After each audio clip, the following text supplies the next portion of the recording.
Tashkur. Good afternoon. Thank you for being here today. This is a historic moment for our nation. I will begin with a brief message to my compatriots in Iran in Persian, which I will then translate. همیهنان ایران عزیز ما به جنگی کشیده شده که بانی آن شخص علی خامنه‌ای و فرقه تبهکار و ویرانگر اوست. او اقتصاد کشور را به ورطه نابودی کشانده، زیرساخت‌ها و منابع ملی را به تاراج برده، ثروت ملت را برای ساخت سلاح هسته‌ای هدر داده، امنیت ایران را در هم شکسته. All right, so that is the Crown Prince of Iran, Reza Pahlavi, and we are expecting that a good portion of this is supposed to be in English. However, it appears that it is not just yet, but we are going to bring that to you the second that it does go into English. We believe that he is going to be speaking in some other languages as well, as he is over in Paris. I am going to lift up the audio here just so we can listen in, as again, he is expected to transition into English. My fellow compatriots, our beloved Iran has been dragged into a devastating conflict, the architect of which is none other than Ali Khamenei and his corrupt, destructive faction. He has driven our nation's economy to the brink of collapse, plundered our national infrastructure and resources, squandered the nation's wealth on developing nuclear weapons, shattered Iran's security, and stolen the sovereignty of the Iranian people. This regime is defeated, teetering on the edge of collapse, and must not be allowed to continue.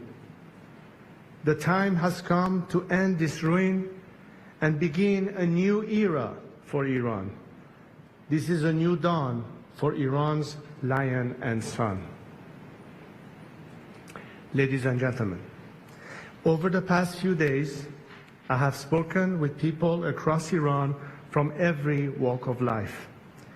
An officer in the armed forces, a mother fleeing Tehran, a factory worker from Tabriz, a young woman, activist for the Women Life Freedom Movement. These voices represent a nation embattled but resilient, that is not asking for its freedom, it is fighting for it. From the 1999 student protests, to the Green Movement, to the 2017 Dema and 2019 Abanmah uprisings, thousands of Iranians have given their lives in the fight for Iran's liberation. Today, millions of my brave compatriots continue the fight.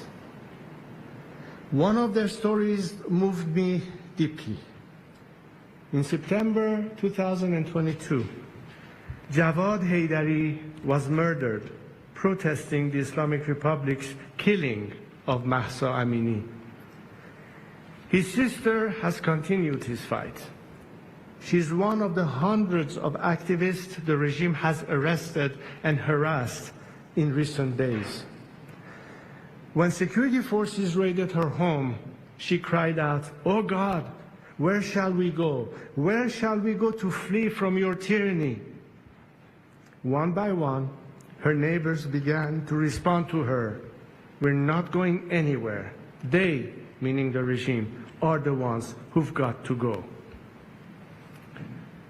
These words echo in my heart and should echo in every corridor of power around the world.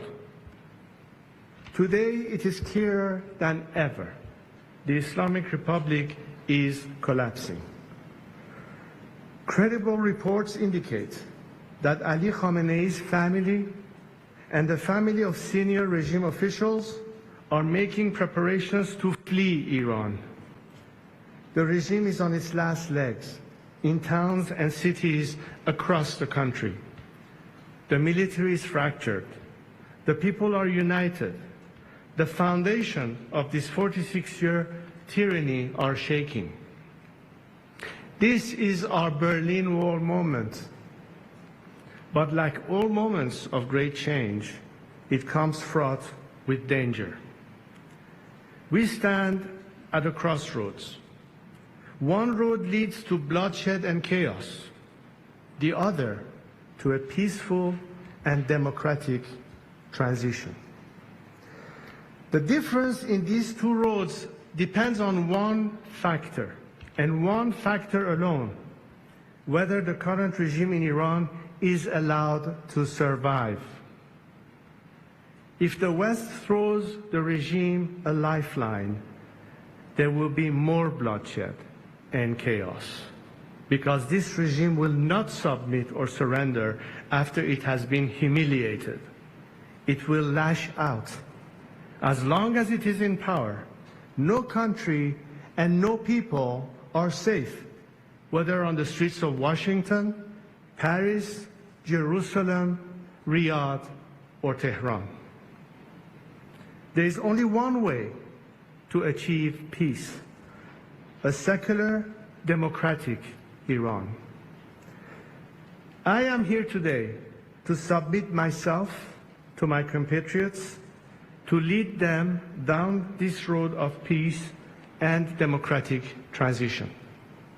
I do not seek political power, but rather to help our great nation navigate through this critical hour towards stability, freedom, and justice. To the people of Iran, I see your courage, I feel your pain. I know you are suffering. I know many of you are afraid for your loved ones, your children, your future. So I speak to you today with a heavy heart. I worked for years, for decades, so that the scourge of war would never reach the borders of our land. Seeing the images of the people of Tehran forced to flee our beautiful capital, the explosions in Isfahan, the fires along the Persian Gulf, all fill me with pain. But more than pain, I am filled with anger, because this war is the result of the selfishness, hatred, and terror of one man, Ali Khamenei. While he directs this war from the safety of his hidden bunker, he uses our people as human shields. It is time to end the suffering. So today, I have a direct message for Ali Khamenei. Step down, and if you do, you will receive a fair trial and due process of law, which is more than you have ever given any Iranian. To other senior regime officials, those of you whose hands are soiled with the blood of the Iranian people, you too will have to face justice. But we will not repeat the mistakes in other failed transitions. To those of you who are loyal to the Iranian nation and not the Islamic Republic, there is a future for you in a democratic Iran. If you join the people now, the choice is yours to make. I know these officers, these soldiers, these brave men exist because they are reaching out to me and telling me they want to be part of this national salvation. But now, greater coordination is needed. So to that end, today I am announcing that I am establishing a formal channel for military, security, and police personnel to reach out directly to me, my team, and our expanding operation. This is a secure platform to efficiently manage the growing volume of inbound communications and requests from those breaking with the regime and seeking to join our movement. For those patriotic members of our armed forces, The time is now to join the nation. If you do, I will make sure your service to Iran is not forgotten and is celebrated. To the international community, now is the moment to stand with the Iranian people. Do not repeat the mistakes of the past. Do not throw this regime a lifeline. You are right to be concerned about stopping nuclear weapons and securing regional stability. Only a democratic transition in Iran can ensure these goals are achieved and are lasting. Take, for example, the destruction of Natanz, Esfahan, and Fordo enrichment facilities. Yes, this has diminished the regime's domestic nuclear enrichment, but it does not diminish the regime's intent to acquire and use nuclear weapons. The regime, enraged and emboldened, will be seeking revenge and can acquire nuclear weapons from other rogue regimes like North Korea. The destruction of the regime's nuclear facilities alone will not deliver peace, but the path I offer can. So work with us to ensure a peaceful transition. Now is not the time for hesitation. Now is the time for principled action from each of us. 46 years ago, when my late father and our family were forced to leave Iran, I took an oath to God and to my country. I would not turn my back on Iran or the Iranian people.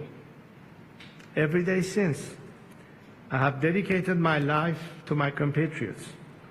And today, I am here to reiterate it and to put myself at their service. I am stepping forward to lead this national transition, not out of personal interest, but as a servant of the Iranian people. I have a clear plan for transition and national renewal. Our transition and future democracy will be based on these three core principles: Iran's territorial integrity, individual liberties and equality of all citizens, separation of religion and state. The final form of this future democracy we seek will be for the Iranian people to decide in a national referendum.